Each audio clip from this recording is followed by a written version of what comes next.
Hey guys, what's up, Mustangs? Boo Guy X12 back to Beamng Drive, and after a very unfortunately long hiatus, I'm back with some Rallycross.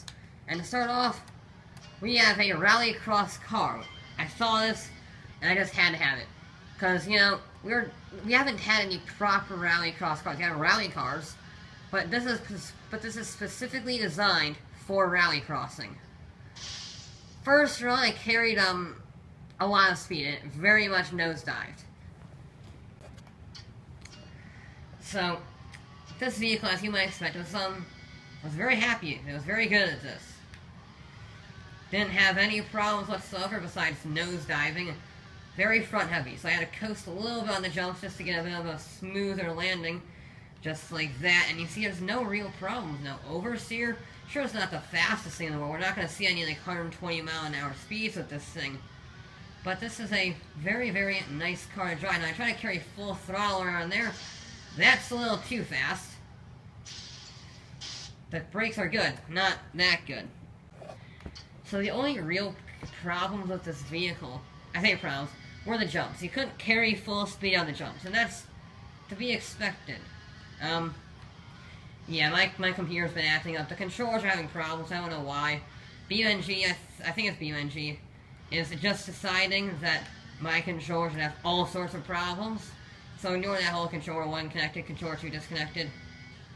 I don't know what, I think Beamng is thinking that the mouse is a controller. So it's having both of them on, and then it's causing all sorts of problems for the controller that I'm actually using. So, I don't know. It's acting up. It's being peculiar.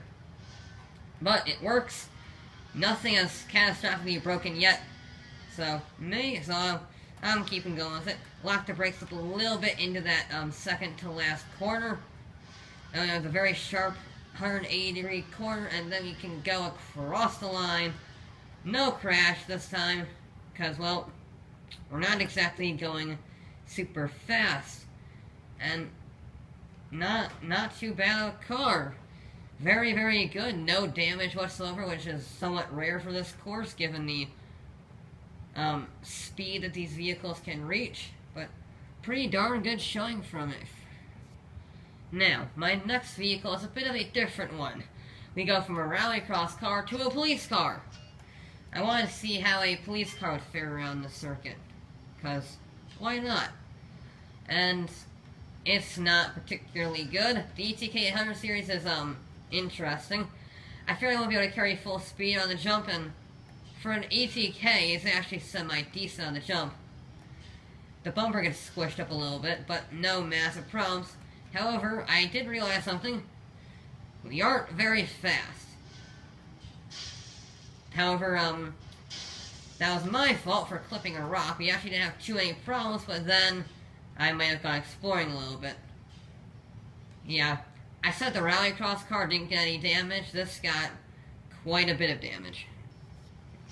Yeah. The first thing I realized is that this vehicle is not fast. I mean, it does have the working police lights that say stop police, which is pretty cool.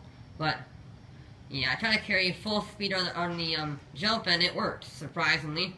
Didn't think the suspension would like that. It probably doesn't.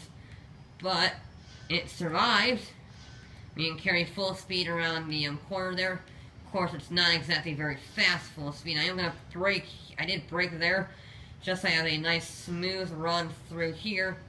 And yeah, luckily this is 4-wheel drive. So we don't have any oversteer. We're very good through this bumpy section. And again, we're not going particularly fast. But we are still, you know, making the course relatively well. So the ETK, again, not too many problems with it, but it's not very fast. I thought it would be a lot worse. That was like the only hint of oversteer we actually got with the car. That little slide right there. Other than that, wasn't too bad. You can see it has a lot of damage on the front right, sorry. But that's pretty much it. Like, again, relatively minimalistic given the fact that this is not exactly designed for a Rallycross course. And for the final vehicle, well, we weren't having very much like in the form of spectacular speeds, so this changes it. This is a roamer. was a monster V8 in it. And it is very, very fast. Getting to 60 miles an hour before the jump. I knew I couldn't carry full speed because we were going 80. And that was still a little too quick. Still a little too fast for that. It bumped. I almost caught it, but then we rolled it. Yeah, the rover certainly had speed. And it certainly had the wheel spin to carry maybe good speed around this course. Wasn't quite sure how it would be. Sure, it has some of the better suspension for this. However, despite being four-wheel drive, still very, very oversteering with that monstrous V8 in it. Yeah, this is like the polar opposite of the ETK. Very high-powered, not very much control, very fast, requires lots of braking and throttle management. And although it has some pretty good suspension, sure, it's still on a sport suspension, but, you know, the sport suspension is it's sport suspension for an SUV, so it's going to be a lot better. Get up to 82 miles an hour before jumping on the brakes, and I didn't jump on the brakes enough. So, yeah, car still worked fine. The vehicle was still fine. No, didn't even break the radiator in that crash. I mean, you would be a little bit unhappy if you were in the rear seat, but, yeah, this is a very, very strong car. Yeah, the Rover, it's a, challenging vehicle. Challenging vehicle to drive around this course, purely because of the wheel spin. It gets four-wheel drive wheel spin, and that causes all sorts of problems. We took a little bit more speed into the jump there, and you can see it took a little bit longer to stop, but we did manage to do it. It bounced around a little bit. Don't get on the throttle too soon. Almost went off the edge there. Not quite. Now I got some wheel spin. Clipped a rock. That caused all sorts of problems. And we're backwards and on our side. Not the finest bit of driving. I got a little too eager on the throttle and spun the wheels up. Yeah. So, if this had a bit bigger tires, I would imagine it would be pretty darn good. But it has relatively small tires, and that means not a lot of grip. I mean, sure, we're going to have wheel spin no matter what. We were in a probably like 800, 900 horsepower vehicle. Not quite 1,000, I don't think, anyway. But still, very high-powered vehicle. Got on the brakes nice and early this time. I didn't want to have a jumping problem. We do jump a little bit on that bump, which is rare to see.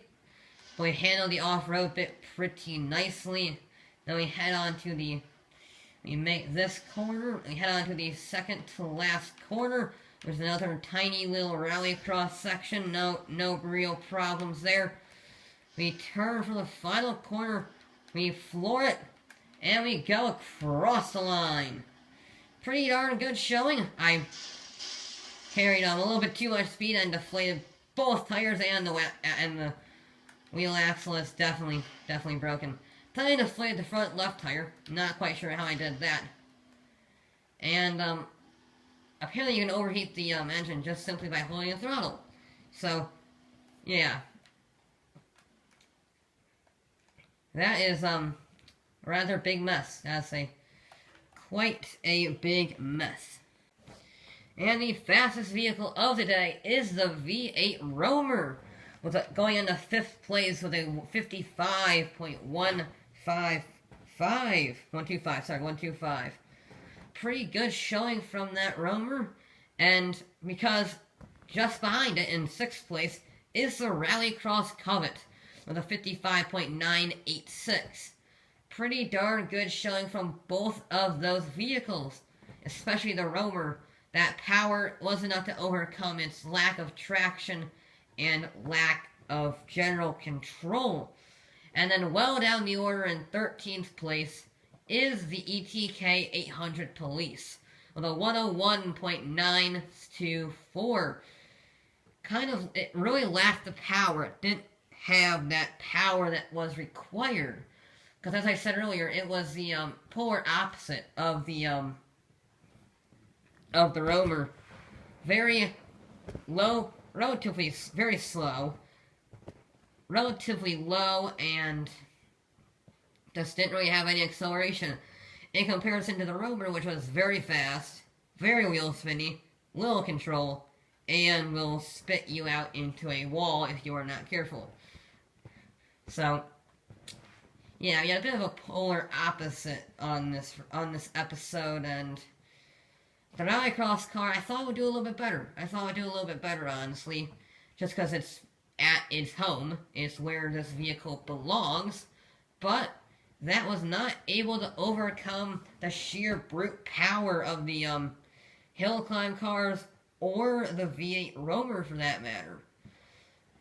But that is it for this episode of Beamng Drive. I'll be back with more.